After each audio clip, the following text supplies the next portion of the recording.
Hello students, myself Vikas Kumar Sahu, Assistant Professor in Bharti College of Pharmacy. Today we will discuss about respiratory tract infection. जैसा कि हमने अभी तक respiratory tract infection के बारे में पढ़ा था और कंटिन्यूसली पढ़ रहे हैं। यह जो कम्युनिकेबल डिसीज है इसमें हम रेस्पिरेटरी ट्रैक इन्फेक्शन पढ़ रहे हैं। इससे पहले हमने पढ़ा मिसल्स के बारे में पढ़ा, उससे पहले हमने पढ़ा चिकन पॉक्स के बारे में पढ़ा। अभी हम देखते हैं इन्फ्लुएंजा। इन्फ्लुएंजा क्या होता है?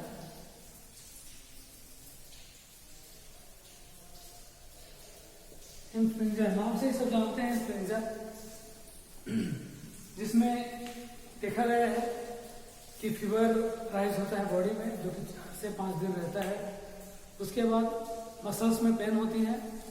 मसल्स में पेन होने के साथ साथ कफ और मस्कुलर पेन और ठंडी लगती है ना। तो इसका किसके कारण होता है? मतलब यह एजेंट क्या है? Influenza virus.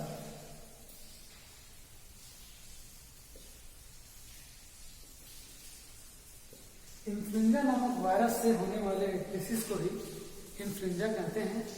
यह एक कम्युनिकेबल डिसीज है, मतलब एक मनुष्य से दूसरे मनुष्य में किसके माध्यम से फैलता है? रेस्पिरेटरी ट्रैक इन्फेक्शन के माध्यम से फैलता है। इसीलिए हम इसको रेस्पिरेटरी ट्रैक इन्फेक्शन के अंतर्गत होने वाले डिसीज में लेते हैं। इसका सिम्टम्स क्या है? सिम्टम्स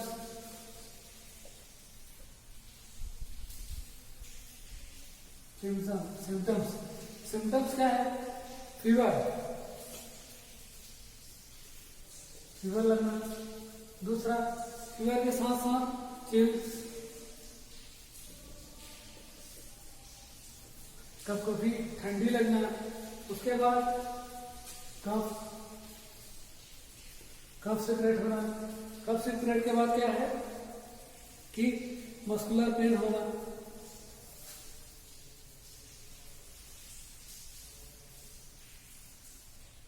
मस्कुलर पेन होना, यह इसके क्या है? सिम्टम्स हैं। हाँ, इसके बाद हम देखते हैं ट्रांसमिशन।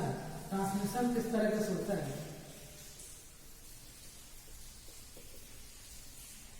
ट्रांसमिशन से क्या समझते हैं आप? ट्रांसमिशन मतलब ये फैलता कैसे है, किस तरीके से ट्रांसमिट होता है? ये ट्रांसमिट होता है nuclear droplets of the nuclear droplets.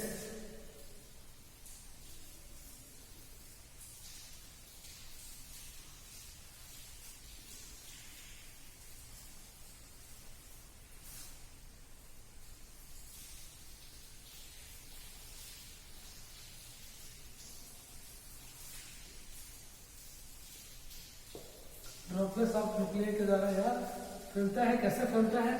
हम खांसते हैं, छींकते हैं या फिर बात करते हैं तो उसके माध्यम से क्या रहता है? इन्फ्लुएंजा वायरस है। यह जो है वो ये इन्फेक्टेड पर्सन है, इसका क्या है? पॉजिटिव है, इन्फ्लुएंजा वायरस है इसको। तो यह अगर बी पर्सन को बात करता है या इसके कॉन्टेक्ट में आता है या इससे छींकता है तो ये क्या होता है? ड्रॉपलेट्स जो है वो सर्कुलेट होते हैं एयरवे पे और यह इसके साथ कांटेक्ट में आ जाएगा और इसको भी पॉजिटिव कर देगा। तो यह यहाँ से यहाँ क्या होगा? ट्रांसमिशन होगा, है ना। उसके बाद हम देखते हैं इसका prevention and control of influenza virus. Prevention and control. तो किस तरीके से हम इसको प्रिवेंशन कंट्रोल कर सकते हैं, इसके बारे में हम डिस्कस करते हैं। क्योंकि यह कम्युनिकेबल डिसीज है, ये जल्दी स्पीडली फैलता है, ऑनसेट रहता है और ये जो बुखार रहता है वह 1 से 5 दिन तक रहता है और उस बुखार के दौरान ठंडी भी महसूस होता है, कफ भी महसूस होता है। ओके, उसके बाद prevention and control. Influenza can be prevented by the admission of the vaccine. Vaccine के द्वारा हम इसको कंट्रोल कर सकते हैं, है ना। वैक्सीनेशन करते हैं। Vaccine available are killed vaccine. कैसे हम इसको कर सकते हैं? वैक्सीन के द्वारा हम इसको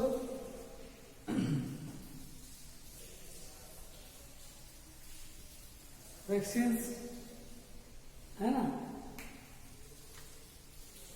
skilled vaccine, live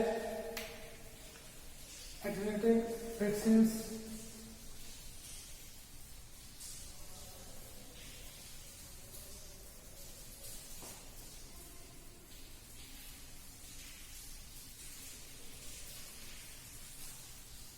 live attenuated vaccine के द्वारा हम इसका ट्रीटमेंट कर सकते हैं। उसके बाद स्प्लाइट वायरस वैक्सीन, स्प्लाइट वायरस वैक्सीन के द्वारा भी इसका ट्रीटमेंट कर सकते हैं, किसका, इन्फ्लुएंजा वायरस का। उसके बाद neuraminidase specific virus, neuraminidase specific virus,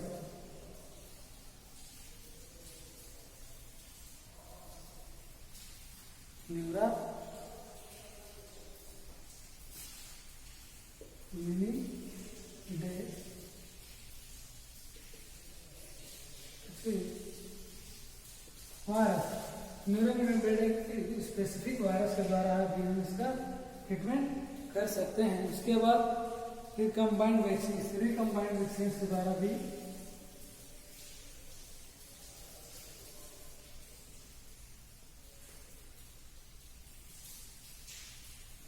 तो इस तरीके से हम इसका ट्रीटमेंट कर सकते हैं। First of all field vaccine, मतलब ये जो वायरस आएगा उसको हम डिस्ट्रॉय कर सकते हैं लाइव एटेन्यूएटेड वायरस के द्वारा, स्प्लिट वायरस वैक्सीन के द्वारा। उसके बाद न्यूरामिनिडेज स्पेसिफिक वायरस के द्वारा हम इसको ट्रीटमेंट कर सकते हैं। उसके बाद रिकम्बाइंड वैक्सीन के द्वारा भी हम इसका ट्रीटमेंट कर सकते हैं। The proliferative drug is amantadine. इसके बाद जो ड्रग्स जो यूज करेंगे वो इमेंटाडीन है।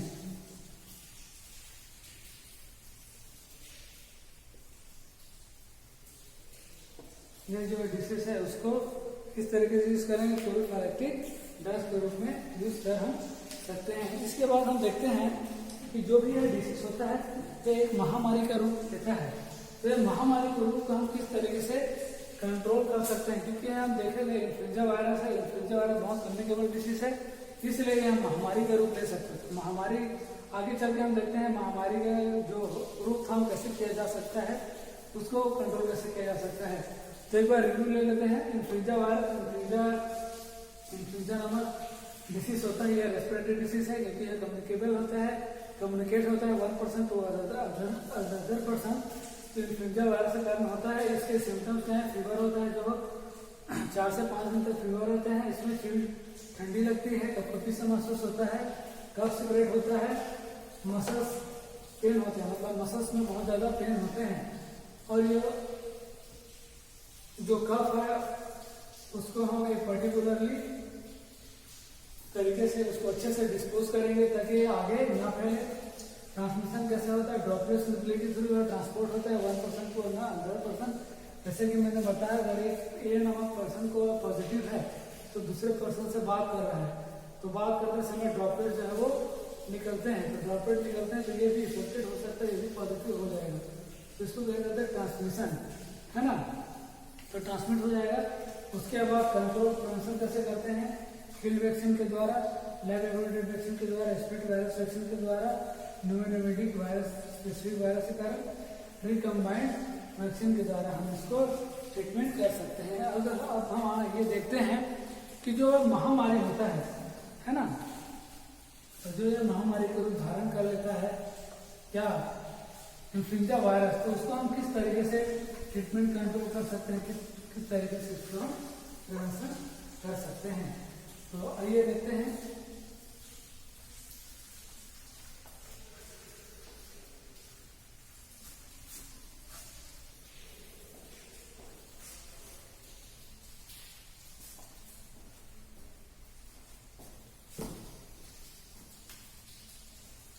Epidemic,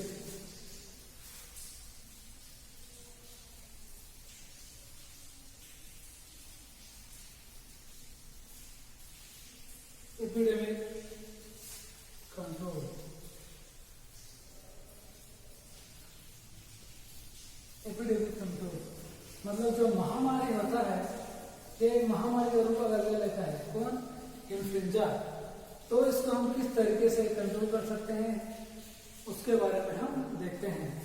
first of all the immediate and daily reporting to the DGHC New Delhi and state director. तो इमीडिएटली हम कहाँ पे रिपोर्ट करेंगे, रिपोर्ट टू DGHS है ना, ये कहाँ पे है, न्यू दिल्ली में। न्यू दिल्ली में एक हेल्थ एजुकेटेड ऑफिस है जो कि महामारी या फिर जितने भी कम्युनिकेबल डिजीज हैं या फिर जो बीमारियां होती हैं उसको रोकथाम के लिए यह सपोर्ट करता है। यह ऐसा मान सकते हैं कि बहुत बड़ा हॉस्पिटल होता है या फिर एक टीम होते हैं, जैसे कि इलाज करने के लिए छोटे छोटे गांवों में स्वास्थ्य केंद्र होते हैं, उसी का यह बड़ा रूप है समझ लीजिए, जो कि नेशनल लेवल पे होता है। तो इसको हम क्या करेंगे, तुरंत इसको रिपोर्ट करेंगे डेली बेसिस पे, है ना। और स्टेट डायरेक्टरेट और इसके साथ साथ स्टेट जो डायरेक्टरेट है उसको भी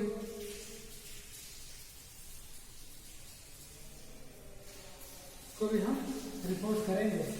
ये महामारी के उदाहरण के लिए इसको हम अलग वे पे खुद जाके उपचार नहीं करा सकते, खुद भी कंट्रोल नहीं कर सकते, कोई इंडिविजुअल डॉक्टर नहीं कर सकते, इसको एक टीम की तरह काम करना पड़ेगा। इसलिए हम इसको एक रिपोर्ट करेंगे DGHS में। उसके बाद laboratory confirm of the outbreak, laboratory confirmation of the outbreak. उसके बाद लेबोरेटरी में भी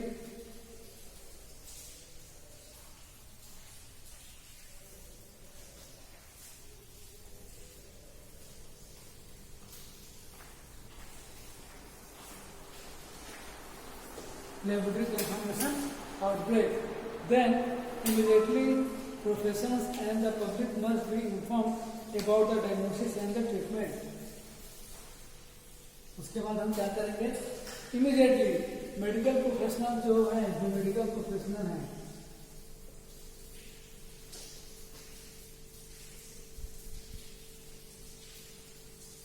मेडिकल जितने भी प्रोफेशनल्स हैं, है ना, and the public must be inform about the diagnosis and the treatment. उसके बाद पब्लिक को हम उसके डायग्नोसिस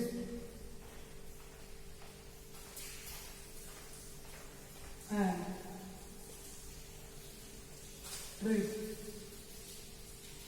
ट्रीटमेंट के बारे में उसको हम बताएंगे, है ना। तो एक मेडिकल होता है,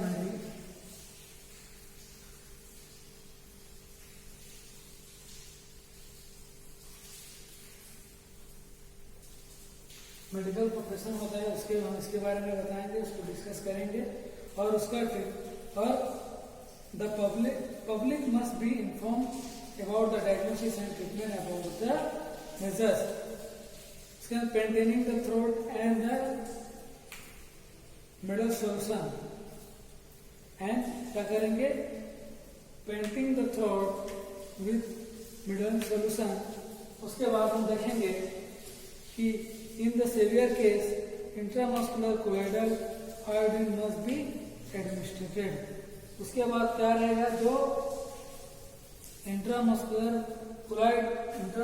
जो होता है ना, इंट्रामस्कुलर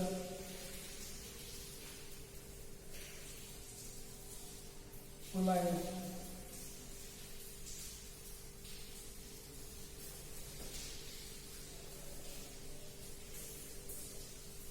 iodine must be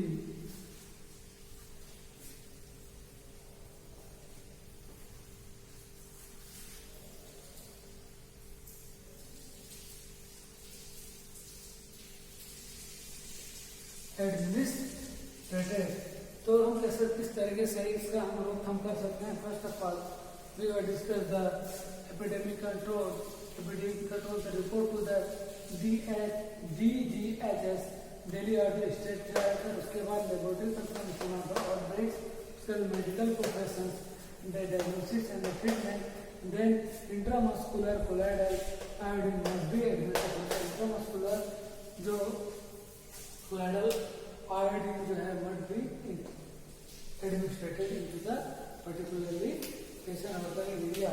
तो इस तरीके से हमने कम्युनिकेबल डिसीज के बारे में पढ़ा है ना. इसमें कम्युनिकेबल डिसीज में जो तीसरा नंबर का हमने पढ़ा है इन्फ्लुएंजा. इससे पहले हमने पढ़े थे चिकन पॉक्स, उसके बाद हमने पढ़े थे मिसेस, उसके बाद हमने ये पढ़ा इन्फ्लुएंजा. इस तरीके से हम आगे बढ़ते जाएंगे.